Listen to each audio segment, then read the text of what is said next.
नमस्कार मित्रांनो, पुन्हा एकदा आपले स्वागत आहे. मित्रांनो, EPS 95 पेन्शनधारकांना आजची मोठी आनंदाची बातमी. पेन्शनधारकांना मोठा दिलासा. आता 8,000 रुपये पेन्शन थेट खात्यात ट्रान्सफर होणार अशी मोठी आनंदाची बातमी पुढे येत आहे. जाणून घ्या सविस्तर या बातमीविषयी व्हिडिओच्या माध्यमातून. त्यापूर्वी मित्रांनो, तुम्ही या चॅनलला अजूनपर्यंत सबस्क्राईब केलं नसेल तर नवीन अपडेट मिळवण्याकरता चॅनलला सबस्क्राईब करा, व्हिडिओला लाईक करा, सोबतच ही मोठी आनंदाची बातमी आपल्या सर्व मित्र व परिवाराला सुद्धा शेअर करायला विसरू नका. तर मित्रांनो, पेन्शन योजनेशी संबंधित लाखो पेन्शनधारकांसाठी एक मोठी आनंदाची बातमी आली आहे. आता पेन्शनधारकांना ऑटो क्रेडिटद्वारे थेट त्यांच्या बँक खात्यात मासिक पेन्शन मिळू लागेल. विशेष म्हणजे ही प्रणाली सरकारने 8,000 रुपये मासिक पेन्शन अंतर्गत लागू केली आहे. EPF आणि सरकारचा संयुक्त पुढाकार.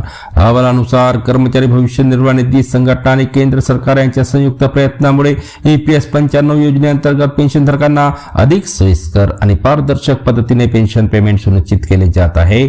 आता त्यांना दीर्घ प्रक्रियेतून जावे लागणार नाही किंवा कार्यालयात जावे लागणार नाही. लाभ कोणाला मिळणार? मित्रांनो, या योजनेचा लाभ त्या पेन्शनधारकांना दिला जाईल जे EPS 95 अंतर्गत येतात आणि ज्यांचे मासिक पेन्शन 8,000 किंवा त्याहून कमी आहे. आता ही रक्कम दरमहा वेळेवर थेट त्यांच्या बँक खात्यात हस्तांतरित केली जाईल. पेन्शनधारकांना काय करावे लागेल? मित्रांनो, या सुविधेचा लाभ घेण्यासाठी पेन्शनधारकांना त्यांच्या EPF खात्याची माहिती आणि बँक खाते आधारशी लिंक करणे बंधनकारक आहे.